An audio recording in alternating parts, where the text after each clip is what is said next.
was looking for you. You were missing. Yeah, that's the one I recognize.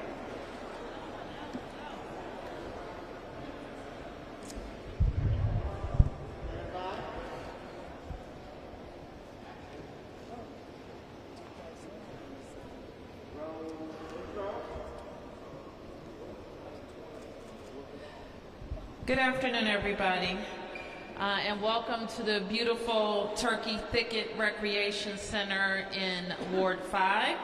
I'm joined by members of my public safety team as well as community members from all 8 wards. Also joined today by the council member for Ward 2 and the council member for Ward 5. I especially want to acknowledge Council Member Pinto, who chairs the committee on public safety in the judiciary, and Councilmember Parker, our host council member. So I think I'm just going to say a couple of things about public safety as Assistant Chief Parsons to give a quick update on investigations that we talked about last week. Continue to ask the community for its support in all of the lookout information that we have put out over the last several days to make sure that people who have committed violent crimes in our community are being held accountable. So with that, I know where we talked last week, we were also in Ward 5 at the Phelps School in the neighborhood surrounding Phelps about making sure that part of our public safety ecosystem, and those are all of the laws that keep us safe, are what we need. We know for sure that residents are demanding that we hold violent criminals accountable for their actions, and that we put an end to people who are traumatizing our communities. The criminal activity occurring in our neighborhoods is unacceptable. We've talked many times that opinions certainly, or approaches to how we keep our communities safe can vary, and we have engaged and will continue to engage in a rigorous process with members of the council to advance a legislation that closes the gaps.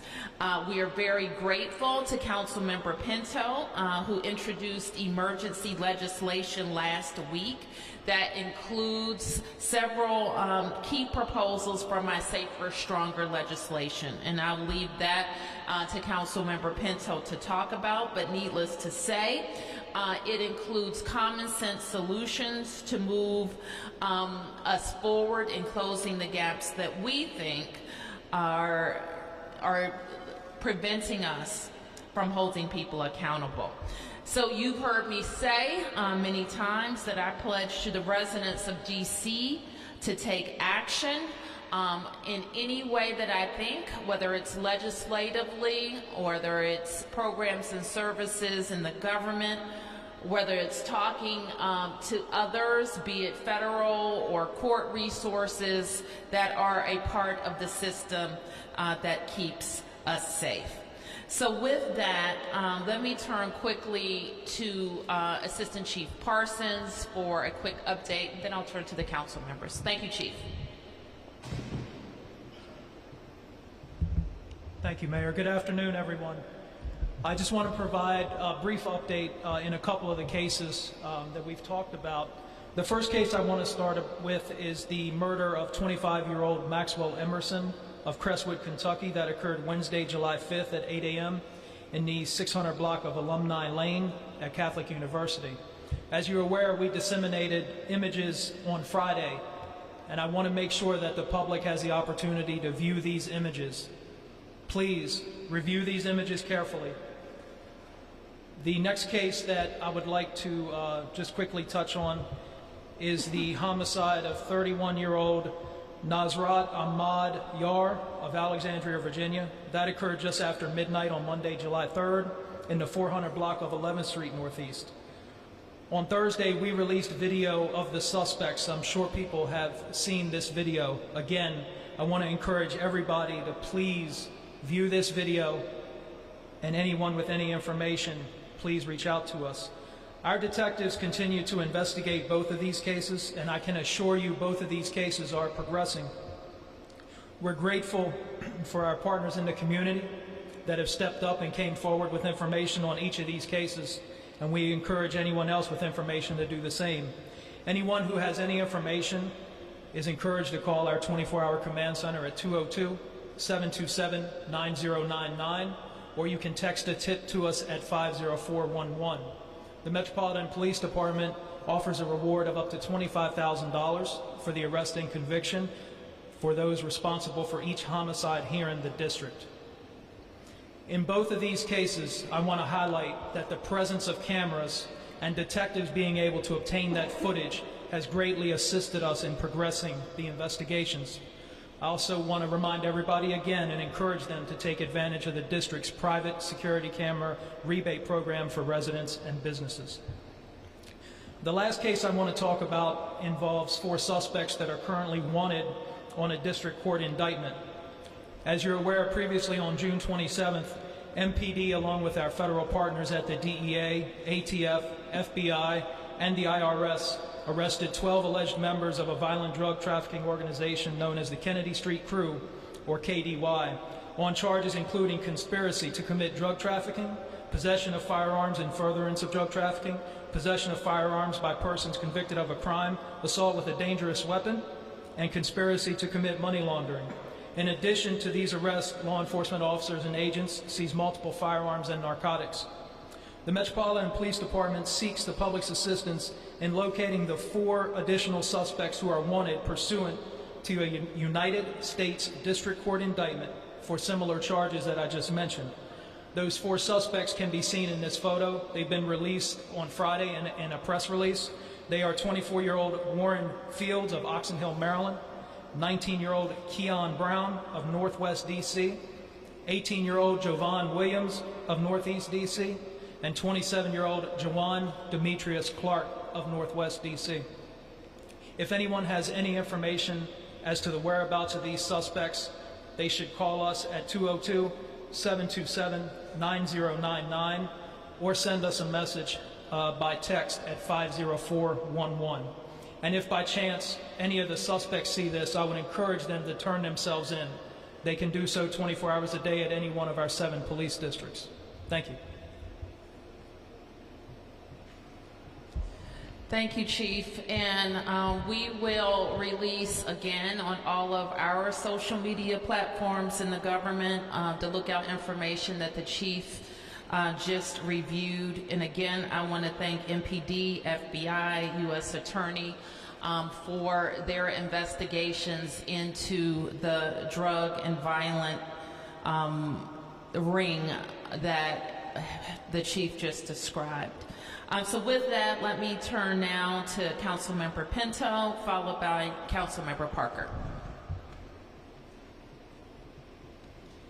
Thank you so much, Mayor Bowser, and I want to thank also Deputy Mayor Pia and Chief Parsons and Director Freeman, my colleague Councilor Parker, who are here today in our shared effort to address the crisis of crime and violence that we're experiencing right now. I think it is no secret to those of you in this room and the public that we are in a state of emergency right now, where we're experiencing a 20% increase in homicides that we've seen from this time last year. And like in any emergency, we have to act like it, and we have to act urgently as a government to address the problem that we're seeing. And I'm very appreciative to Mayor Bowser for her leadership in introducing a piece of legislation, Safer Stronger bill, last month, with a lot of great provisions in it to address what we're seeing in our communities right now with crime and violence. I introduced a piece of legislation several weeks ago for accountability and victims protection. And 2 weeks ago at this point, we had a 12-hour hearing where over 170 witnesses signed up to testify on Mayor Bowser's legislation and share some really strong ideas, supports, concerns about how to make it even stronger. And I was pleased last week to introduce an emergency bill for things that I believe will drive down some of the violence that we're seeing right now, things that cannot wait until the fall. Things like ensuring that people can be held pre-trial for committing crimes of violence in the adult system, to make sure that our juveniles can be held pre-trial for things that we're seeing a lot of in our community right now, like carjacking, like attempted homicide, like assaults with a deadly weapon, and making sure we're being responsive to that emergency.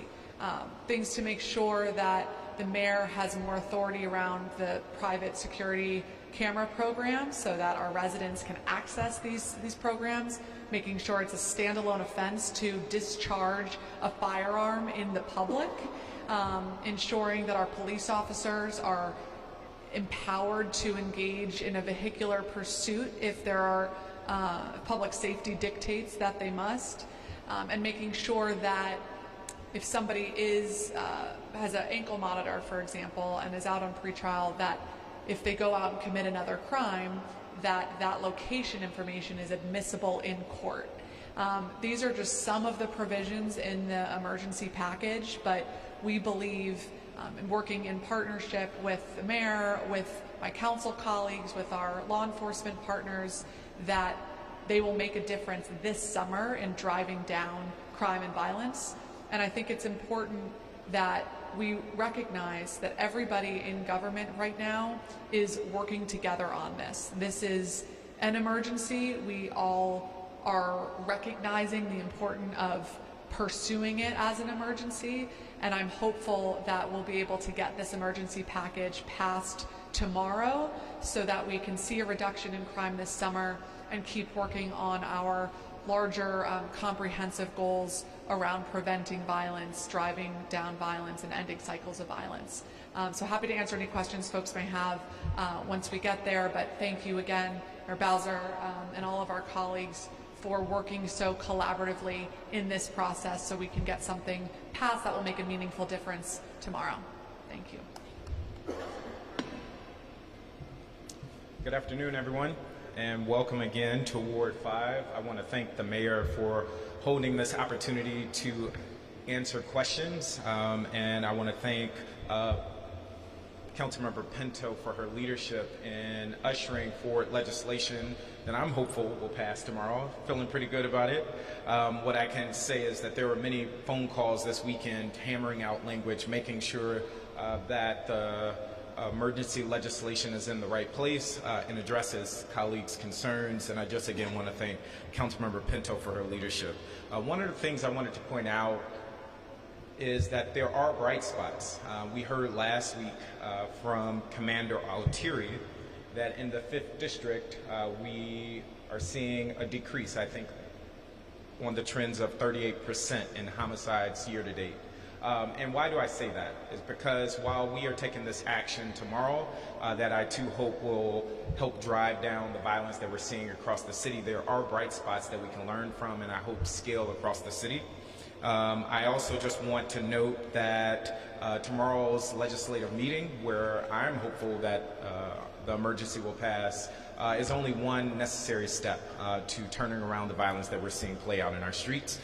It will take the council working closely with the executive, as well as when cases reach the courts, charges and indictments coming down, and people being held accountable for the harm that they cause. So again, I want to thank the mayor for partnering with the council here. I want to thank Councilmember Pinto for her leadership in making sure that the emergency not only addresses the violence that we're seeing, but also reflects the concerns of our colleagues. And I too look forward to answering any questions you may have, and I'm hopeful that we'll continue to see progress in Ward 5. Thank you.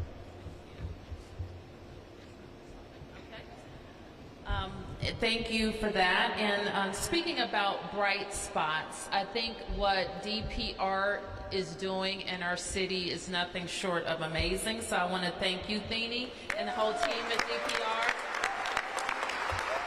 Tell us how many kids you have. So this mega campus, Turkey Thicket, we currently have about 150 youth. We have 2 discovery camps, 2 little explorer camps. We have an esports camp, which is new, and that's for the tweens. And we also have aquatics happening, and we have a senior program. So if you walk around the campus, you will see all ages from 0 to however age. But we're just so excited. And this summer, we've been intentional about programs and things that we've launched. We have the late night hikes and the late night drips, and they're very, very popular. Our young people are inboxing us and asking for more. So with intentionality, we're increasing programs. We've partnered with young people and asked them, what is it that you would like to see that you would be willing to participate in? And so we're responding to that. And so thank you, Mayor Bowser, for your investments through Rec for All. We're sending 1,000 young people to Camp Riverview, which is in Scotland, Maryland. It's completely free. They're gone for a week. We feed them, we take care of them, and make sure that they have exposure to great opportunities. Also learn to swim here at Turkey Thicket, please. It's very, very important. If you have not, let's get your children involved. We're eager to serve. So thank you so much, Mayor Bowser. Thank you. Thank you. Okay, so with that, we'll take a few questions, and I know that Deputy Mayor Appiah is eager to answer a lot of your questions. We're going to start with the press, and then I'll make time for community questions. Right here? Peace and blessings. Peace.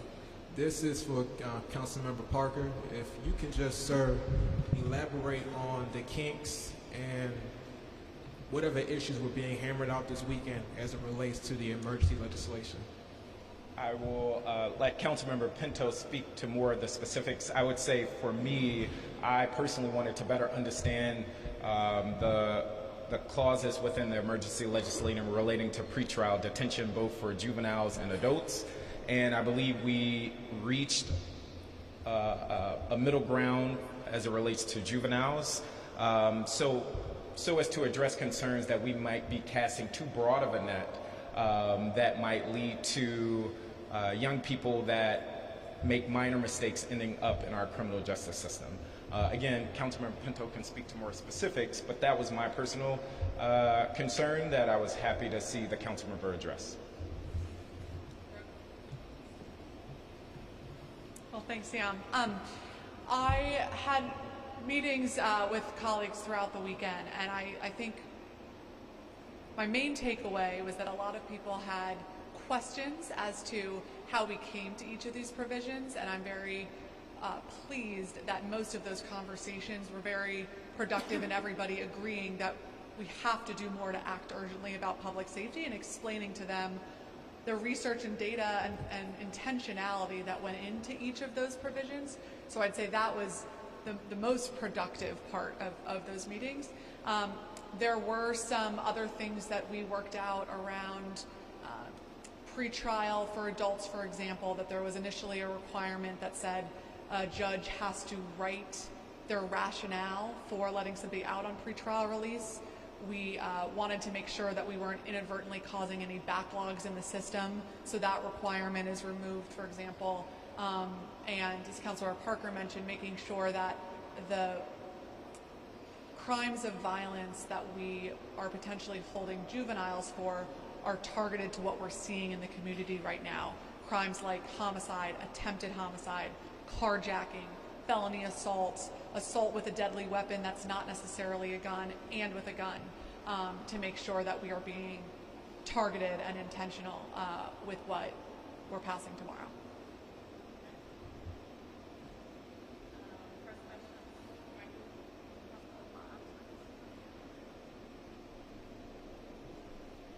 Yeah, following up on that question, are there amendments you're aware of, Councilmember Pinto, or were there concrete changes to the bill compared to what was introduced that resulted from that, or was there agreement that the bill hits the right notes for the most part? My hope is that there will be no amendments to the bill tomorrow. What we circulated around 11:30 a.m. Is the final version that I think is in the right place, and that reflects a few of the changes that I just went over around the most violent offenses, as well as the not requiring a judge to issue a written opinion as to why they made the decision. group, and I'm a fourth-generation resident of Ward 5 in Brooklyn.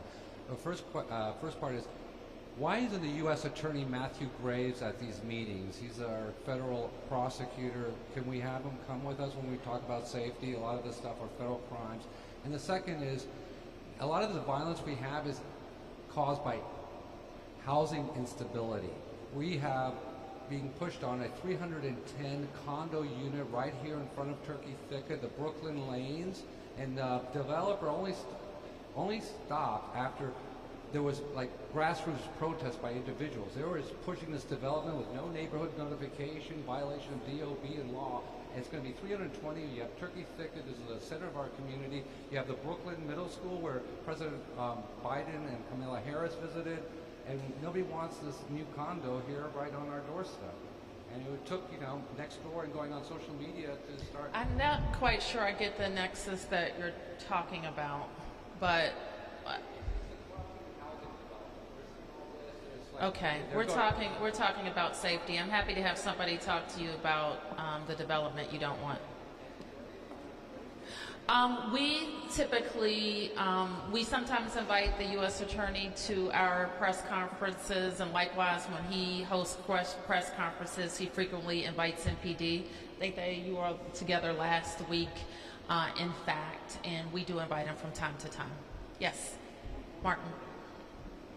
So earlier, when you introduced your version of the bill, you also had 2 mayoral orders that dealt with Deputy Mayor for Education. There was another Deputy Mayor regarding kind of policy changes that could be made there. I was just curious for an update there. And then relatedly, there was your Summer Crime Initiative, or whatever the name was, it was unveiled a couple months ago. I'm curious if you guys are seeing any sort of... Sure, I'm going to ask the Deputy Mayor to speak to both. So with the mayor's order, which was introduced the same day, May 15th, there was direction by the mayor to several of the deputy mayors, myself, Deputy Mayor for Operations and Infrastructure, basically all of us, because we're looking across the system. And so there's been a lot of work done. There's initial plans that have been drafted within the 45-day, where there was a lot of work between the deputy mayors. And so that's been presented, and we're working through kinks because we want them to be operational and real. And so, the mayor is clear we're a very transparent and accountable government, and so once they're at a place where we're ready to introduce, absolutely we'll share.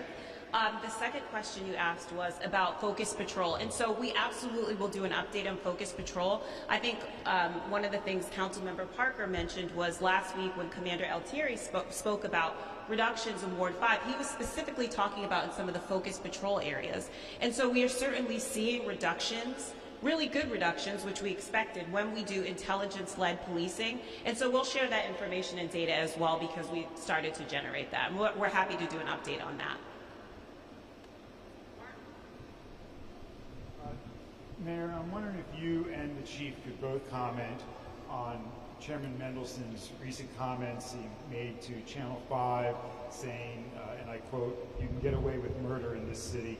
He expanded on that this morning at his briefing where he pointed to closure rate statistics, that's what he was referring to, that if you look at, not UCR data, but if you look at closure rates for this year for murders committed in year, that the closure rates have been going down, that they stand at about 35%. And so he's saying, most of the people are getting away with murder in D.C. Just your comments both on the chiefs on the closure rate for homicides, but then to the fact that the chairman of the council who went on Capitol Hill and said that there's no crime crisis is now saying you can get away with murder in this city. I'm not going to pay too much attention to asinine statements, but I am watching what he does.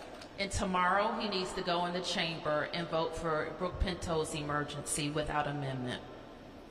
If he's concerned about crime, as we all are, we need to make sure when the police say we need more police, you don't defund them. When the police say they need certain policies and procedures to hold people accountable, you support them. So I'm not going to pay attention to a Friday night. I'm going to give him the benefit of doubt. Maybe it was after a late dinner or something. But we're rowing in the same direction. You know what this is? We got these 2 council members. We're singing from the same songbook. He needs to do the same. He's indicated that he supports the legislation. Good. Chief, can we get? Oh, I'm sorry. Back to your point. I'm actually going to ask Deputy Mayor Pia to talk about just where MPD is, but I gave that kind of intro because all of the things that it takes for our police to solve crimes, and you're not going to hear me say that we don't want every person who uses a gun convicted, period. Every person who uses a gun should be convicted. If you're even carrying a gun that you shouldn't have, there should be justice. And so that's what we talk about every single day. And we work very hard on making sure all of the pieces are in place to do exactly that. Let me ask Deputy Mayor to talk about where MPD is. Sure. So as the mayor said, right, like we are committed to justice, and that's what MPD is committed to. And so our detectives and officers are working every day to make sure that what is presented is cases that can hold up. And so while we're going to work as speedily as possible, it's also important that we work correctly and rightly and present cases that actually bring justice for victims, right? And so when it comes to the actual closure rates for the Metropolitan Police Department, across category, whether it's robbery, assault with dangerous weapon, homicide, MPD's closure rates are above the national average. There's no question about that. That is a fact. Right? So the chairman referring to whether cases are closed, we want cases closed as quickly as possible. I think he's referring to within the year. You cannot get away with murder in the District of Columbia. The Metropolitan Police Department and everybody up here is committed to making sure that justice is served in as expeditious a time frame as possible. And so based upon our closure rates, we think we're doing that, but we will always work with the council on whatever resources we believe will help to speed up and make sure that the Metropolitan Police Department is able to present good cases that prosecutors are then able to bring to conviction.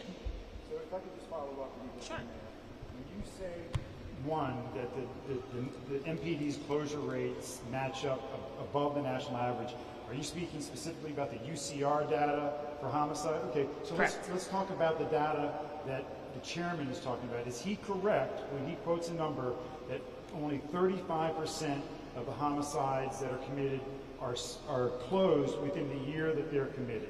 I don't have that number, and so I'm happy to present that to you. But again, right, like I'm not sure. Why don't you look at statistics? He oversees homicide. Sure, we can turn to him and do that. But what I'll say is this: that what's most important is that justice is served.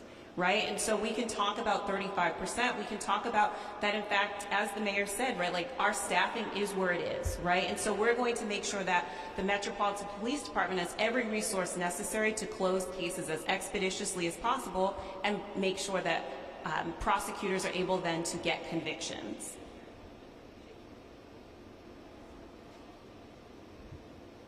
Thank you, Mayor and DM. I echo the comments that the mayor and DM have made.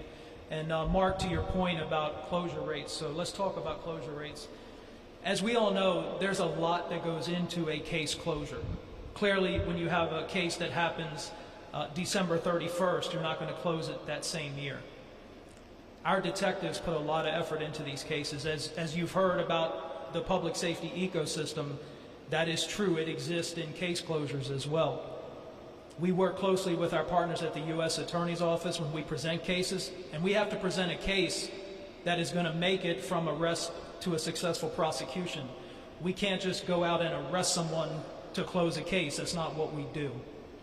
So a case has to be built. And when you talk about closing a case in the same year, that's not a stat that really shows the whole message, because we know cases close in their own time. We'll close cases this year from prior years. Every investigation is different. There's no way for me to tell you or put a timeline on a case. I can't tell you that, hey, this case will be closed next week. It depends on the investigation, the challenges in the cases, and what we have to do to bring it to closure. So saying that, these number of cases have not been closed this year we're comparing apples to oranges to how we keep stats and how we do business. And let me say before I stop, the men and women that serve as detectives here at MPD are some of the hardest working people I've ever met. they're the finest detectives in the world. We have other agencies that come to us all the time that look at how we do business, how we operate, how we do things. These folks give up sleep, they give up time with loved ones, they give up times at home just to get the job done. Sometimes we got to say, hey, go home and get some rest and come back tomorrow. They put everything they have into closing these cases. And as was said earlier, I can tell you, because it's been my responsibility since 2016, that MPD's closure rates in violent crime typically are well above the national average, to include homicide. I'll also say that I think, personally, the easy way out is to point fingers at someone else about what's going on or when there's a problem, but that's not what we're about at MPD. We're about rolling our sleeves up. We're about getting to work.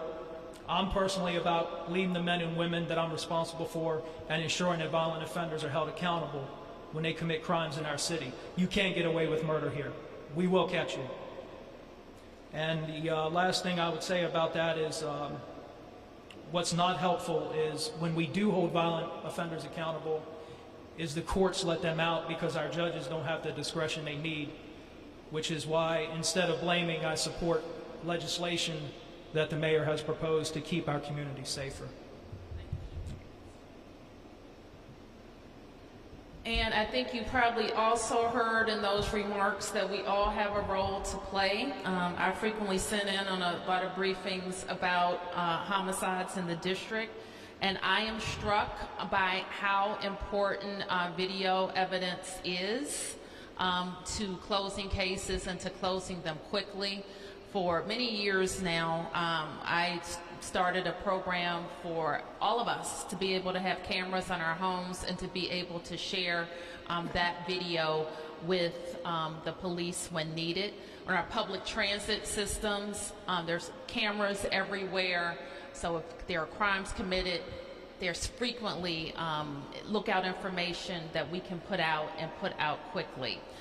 The public also has a role to play when you're called for jury duty. Anybody been called for jury duty lately? Okay, we need good people to make themselves available so as the courts get caught up with all of the cases that there are Washingtonians who are willing to serve. Yes, Sam. Mayor, recently, basically when members of the media ask you about the crime, situation, something's going to, you say, pass my bill, have them pass my bill. Do you think if this bill passes, as it seems it will pass, that we're going to see some dramatic change? I think that we're going to be safer because people who are committing violent crime won't be on the street to commit more violent crime. Now, I don't have a crystal ball, so I can't tell you exactly what that means in terms of numbers, but I can tell you that individual who committed a violent crime who's being held is not in Brookland or Fort Totten or Colonial Village or Anacostia or College or Congress Heights committing a crime. I can tell you that. I can't tell you that now. And I asked the chairman about this, and he was saying he doesn't think... I'm not going back and forth with the chairman. I'm not going to do it. What we got to do, Sam, right now, this is what people are concerned about. They're not concerned about he said or she said. Yeah, but it's still a point. He's saying that you would get much more of an impact if more arrests are made rather than with your bill. I don't know if that's what he said, but I can tell you that, yeah, I'm for more arrests being made for people who are committing crime. I can agree with that. I do agree with that. But having an arrest and having somebody walk out the door who was violent to turn around and be violent again doesn't make sense. Again, talk to this woman, because she's making sense. You want to know? She's responsible. She's the chair of the committee, and she's advancing. Also remember what the chairman said. Now you got me into it. Here you go. He said, we're not going to do anything this summer. Tomorrow, they will be voting on the main tenets of my legislation by emergency, as they should. All right, yes, and yes. Ma'am, and then you, sir, and then you. Oh, I'm sorry. Are you with the press? Okay, and then Stephanie, you're next. Okay. I was just wondering, because after hearing the comments comments from the council members today, I'm hearing words like crisis and emergency, and we weren't really hearing those words before. So I was wondering if you could characterize, council members are welcome to answer as well, what publicly is kind of seeming like a 180 on behalf of the council here. I will turn to the members of the council.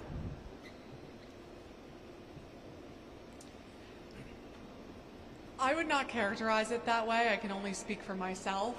But when we have members of our community being shot and killed at rates that we haven't seen for 20 years, that's an emergency, period. That was an emergency several months ago. That's an emergency today. I am pleased that my colleagues do seem collectively to understand that this is an emergency and a crisis and that we have to act. I do just want to note, if I may add to Mark's question and some of the comments about case closure rates, that's why the need to close cases is exactly why MPD and the U.S. Attorney's Office have been such instructive partners in this legislation, so that it includes pieces that will help them close cases even more effectively than they're doing now, to make sure that they can pursue cases in vehicular pursuit, to make sure that they can have evidence be admissible that otherwise wasn't, to make sure that there's a standalone offense with the discharge of firearms in public. And so all of those pieces, we're all on the same team here, that we have to do more with public safety, and the police are working very hard to close these cases, which is exactly why they were in the best position to help partner on what gaps they need to do even more of that. And so this again doesn't have to be an either or proposition.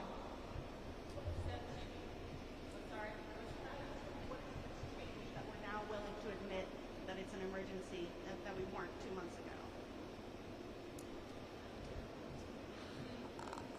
I will just say, as the chair of the Committee on Judiciary and Public Safety, my view on this has been consistent, and I am pleased that it seems our colleagues are all in agreement that there is a crisis and that we have to act. The comment from the chair, which I understand you've made a few responses to already, but the comment from the chair was that your office and police have not recently gone to him and identified the supports that are needed in order for police or detectives to be able to close the case rate. We know about the funding that was moved in 2020. We know about the battle that you had with Charles Allen in terms of funding police. But I want to ask specifically with the plan moving forward, if the chair is saying that your office and police have not gone to him to ask what more resources or talk about more resources are needed in order to address crime, is that correct? Is that true? No, and that's is there not a plan correct. to move forward in terms of closing the case rate and the support that MP We have moved a comprehensive piece of legislation. I just moved a budget that also included resource requests, reorganizations, all that have to do with public safety. So that's the language that we use to get resources from the council. We advance legislation or we make budget proposals. So I think it would be, again, not accurate to say that we're not active in this space with the council. And then with regard to the legislative proposals that have been made, especially the emergency ones, right? That's what we're here talking about. Are you aware that any of them would have directly impacted any of the high-profile murders that we've covered recently in the city? I don't know how to answer that question, other than to say they're focused on what we see as gaps in the law. I've got one more, please. Yeah.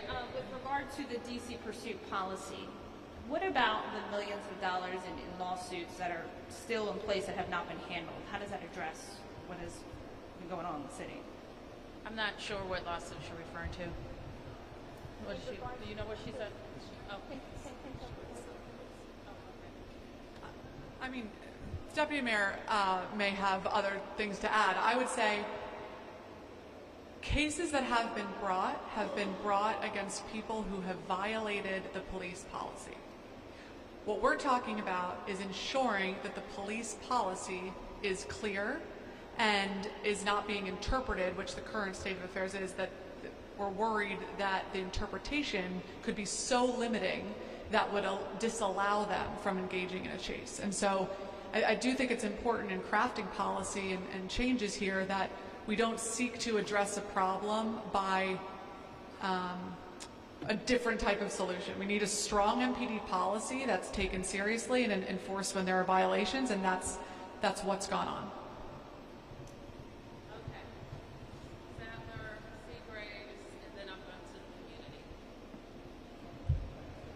Considering the changes that Councilmember Pinto proposed in her emergency version of your bigger, safer, stronger bill, you might say, looking namely at IRA-A and previewing the fall, would you consider adjustments to the permanent bill that you made based on the emergency she's introducing, or do you plan to kind of forge ahead with what you introduced? I support the council member's emergency. I support safer, stronger.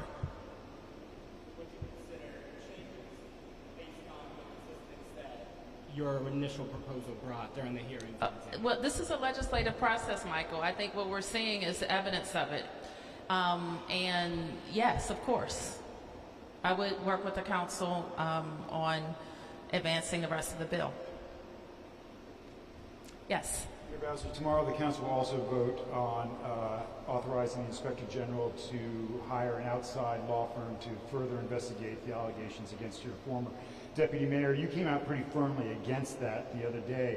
I'm wondering, if it passes tomorrow, will you veto that? Will you let it go into effect without your signature? Or what will you do if the council passes that? And I'd like to ask the two council members how they plan to vote tomorrow. Sure. So, first of all, the Inspector General already has the ability to investigate, so I don't know why an emergency is necessary to give the Inspector General the authority to investigate. That's the whole purpose of the Inspector General's office. So I don't know that the legislation is necessary. And so then I go to, if it's not really actually necessary or practically necessary, is it just politically expedient for some members of the council? And if the answer to that is yes, I would not be likely to support it. I think you know, and I think everybody knows, that I sent over to the Inspector General weeks ago now a letter asking him to address those things that the MOLC found were outside of their scope for a sexual harassment investigation. So the bottom line here is this: the MOLC's investigation, and all the members say they think it's credible. That the MOLC is I think 30-plus year lawyer for the district. Okay, he's been doing this for 30 years, before me, before the AGs, before all of that. And his office issued a report that substantiated the chief claims of the complainant. So I'm not really sure what else you're going to have an investigator look into. The claim was made for sexual harassment, that it was substantiated. The person who is responsible is no longer with the government. So I don't know what else the investigators, but I trust that the Inspector General will do his job and find out anything that wasn't covered by the MOLC. I don't know that telling him, which I'm not really sure the council can make him do anyway, to hire somebody to pay them astronomical amounts of money to come to the same conclusions. But I suppose the council will do what it will do. Here's the bottom line. We don't tolerate sexual harassment in our workplace. It's very serious. People should be able to come to work, do their jobs, move ahead, transfer, advance, without having the threat of being harassed in their workplace. And I'm committed to making sure that that is true across DC government. It should also be true for the agencies that don't report to the mayor, like the council, like the AG, like the IG. Everybody across DC government should have that expectation. I appreciate that answer, but I'm not sure if it answered my question. Will you veto it if it passes? I won't veto it. You won't veto it. I appreciate that. Can I ask the council members how they'll vote tomorrow on those? Thank you.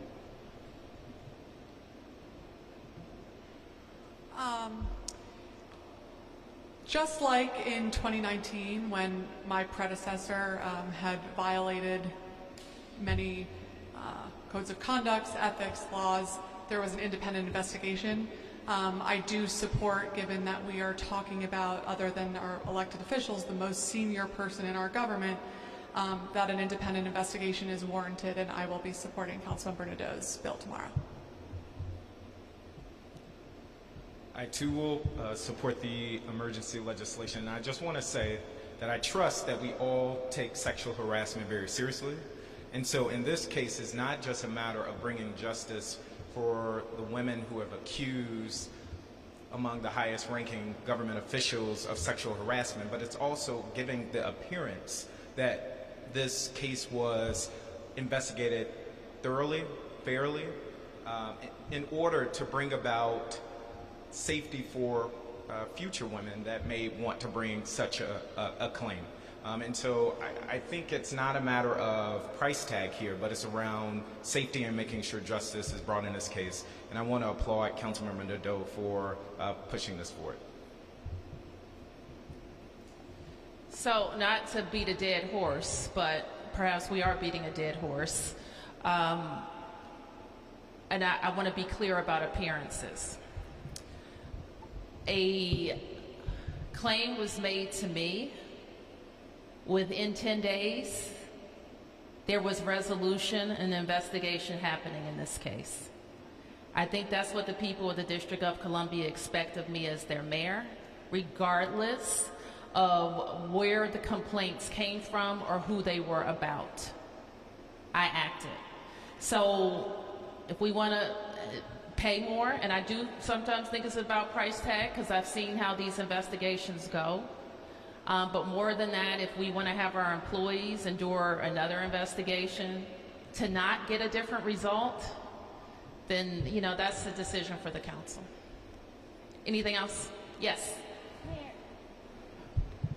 how quickly do you all actually think passing this emergency legislation will have an impact on this city? I think it's going to have the impact the second a judge decides that somebody who has committed a violent crime should be held until their trial.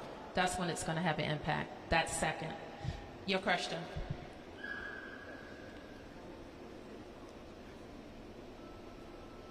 I'm a 73-year-old Washington, also a Vietnam vet, and I know what it feels like to get shot. Take a look. Ask my gut dog. But I believe in occupying the mind and the time of young people. There are things that we can do as programs, be creative, like taking celebrities, bring them in. Say again, about being creative? Being creative, okay. And bring celebrities in and have them do little programs for contests that will get these young people with tennis shoes, which they're very fond of, they love them, and maybe get them off the street and come to these places and do that with shows that we do, like creating a hip-hop recording studio in one of these things. They bring them in there. At least you know where they're at. Yes. So you have kind of control of it. But at the same time, I'm looking for what we're saying today about accountability for these people to be arrested.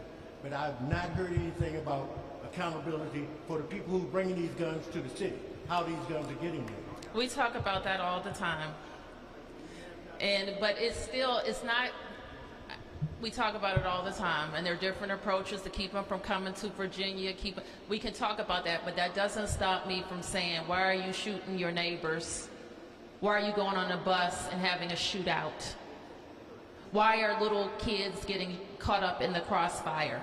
We have to have some personal accountability. Yes, I'm concerned about people trafficking guns, but I'm more concerned right in this moment that we're exercising some personal accountability. That's for the person who's carrying the gun. That's for the household that knows a gun is in their house. That's for the person having the party and there's an altercation at their event. That's for all of us. So it's not enough to say, and Lord, I've been talking about keeping guns out of DC, changing our law, having the courts strike down our laws, all of that. We attack it from all sides. But we gotta attack the personal accountability in our neighborhoods of people using guns. We have to. Yes, okay. Community questions now, yes. This has to do with cameras. Yes, ma'am. I'm an advocate for seniors. Yes, ma'am. Volunteer with the Department of Asian Community Living, member of the Bernice Fontenot Senior and the DC Senior Cameos Club. So I'm an advocate for seniors. The way the program exists now, as I understand, you apply for it using your own funds and then get reimbursed. Initially, it was under another program where your home was inspected for other things and the camera was involved. What I'm hearing is that it's an expense, and what I would like to see, what can be done. I think we have it both, ma'am. We still have the rebate? There was a senior voucher program under Safer at Home where you could get the voucher, and that's absolutely as it's not in place currently, but we are absolutely hear you and are willing to look at how we can make sure that our seniors are able to. We understand that some are not in a position to put money forth ahead of time and reimburse, so we'll absolutely look at that. And part of this legislative proposal is so that we have some flexibility to really look at and expand how we're utilizing the program. So we will look at that because we did expand Safer at Home, so we'll look again at the senior voucher program. Would that be for this year? Sure. The funds? Safer at Home is already in this year. I know that. I'm talking specifically about the cameras. So when will that be available? I commit to you that I'll go back and speak with Director Hines and look at what is available in Safer at Home, and if we're able to do it this year, we absolutely will look at that. And if not, we will continue to make sure that we want everyone to have cameras, so you have our commitment that we'll look at that. Well, I want to be clear, ma'am. A lot of seniors are taking advantage of the camera rebate program. Okay, all right. So we'll keep working on that. It's the voucher program, and we did create a voucher some years ago, so let me figure out where it is. Okay, last two. Okay, hi, I'm Commissioner Robbie Woodland for Ward 8. I thank you so much, Madam Mayor and Ms. Lindsay Appiah, for this legislation. This is what myself and my collective, Sandra Seegers, have been fighting for. Also, thank you, Ms. Brooke Pinto. One of the things I did want to ask a question about, though, because I didn't see it in your legislation, so excuse me if I overlooked it, but one of the problems that we have over in Ward 8 with our youth is being involved with CSOSA, with their ankle monitors. They're out committing crimes, and their ankle monitors have died months ago. And then there's no follow-up to bring them back and recharge them, or follow up to see where these youth are. So we've been having problems with that issue, especially when we talk to the probation officer, get a body attachment warrant, and the judge would just dismiss it. Like one of the youth that we was working with, 16 years old, in June, went over to Oxon Hill and shot at a detective, and then that led back over to 13th Street Southeast around Congress Park, and they were arrested and apprehended then. But if we would have gotten a hold of him a lot earlier, we So could have his prevented ankle bracelet did work or didn't work? No, it didn't did work. not. And, I got and it. he had it on for months. Okay. And he was going unmonitored. So that's one of the problems that we're having over in our ward. Okay. With a lot of the youth that commit crimes, they're already committed to CSOSA, but there's no follow-up with monitoring them. Well, we do spend a lot of time working with our federal partners. In the case of youth, it's the courts. Well, it's the courts, and for adults, it's CSOSA, on really making sure that we are able to really supervise people. And I'll be honest, I have some concerns about it. We'd much rather have the young people supervised by DYRS, where we have a little bit more visibility. I'm grateful, however, that Councilmember Pinto's legislation is going to do something that we've been trying to do with the council for 5 years. And that is to be able to use that GPS data in proceedings so that the courts have access to it. So if we know that your ankle bracelet shows that you were fleeing a scene, then that could be admissible as well. So this is very important for us to be able to do. I also think some years ago we made tampering with the bracelet. We addressed that in the code. It currently is. So let's continue to follow up with CSOSA. Okay, Mohammed? Yes, I'm Anthony Muhammad, the president of the 7th District CAC. I'm wondering what effect will this legislation have on the U.S. attorney who chooses not to prosecute cases like he haven't did 67% of them he didn't prosecute? What effect will this legislation have on the U.S. attorney? Well, let me just say this, that he's been supportive. He testified at the hearing. Let me get Brooke to say a little bit more about his testimony. Thank you, Mayor. Thanks, Mohammed. I think a lot, because the U.S. Attorney has been a very instructive partner in helping us identify and work out additional gaps. And one of the things that they consider in pursuing a case is what is going to be their likelihood of success, as they have limited resources, like all agencies, over 1,000 misdemeanor cases alone a year. And so a lot of prioritization decisions are made, and one of those is, can we win this case? And so this bill seeks to make it more feasible for them to win cases by saying that you can use, as the mayor was just talking about, the GPS data that can be admissible in determining guilt if you go out and commit another crime, in making sure that it is an offense for strangulation, which they have been unable to make the case for now, which can often lead to other more fatal crimes, making a standalone offense for as a felony for discharging a firearm into the public. So they have been really instrumental partners, along with Mayor Bowser and colleagues and MPD, on making sure that we are moving forward an emergency that's going to put them in a better position to prosecute more cases effectively, which I think will see a improvement in the declination rate. All right, Lou, you have the absolute last question. Thank you, Mayor. For you, as well as the Deputy Chief and possibly Councilmember Pinto, as a follow-up to Mr. Mohammed's question about the U.S. Attorney sometimes not prosecuting cases. Court records clearly show that many of the hate crime cases which MPD brings up and charges someone, the U.S. Attorney's Office drops the hate crime designation, but usually continues to prosecute the underlying crime, mostly an assault. And I was wondering if the Deputy Chief might comment on whether the MPD is on the same page as the U.S. Attorney's Office when it comes to hate crimes. Good afternoon. So the MPD does designate certain crimes as hate crimes when they meet our criteria for classifying those crimes as a hate crime. But because we designate it as such does not mean they will prosecute it as such. And unfortunately, I can't speak to their rationale or their thought process as to why they won't prosecute it as a hate crime. I would have to ask you would have to talk to the United States Attorney's Office about that.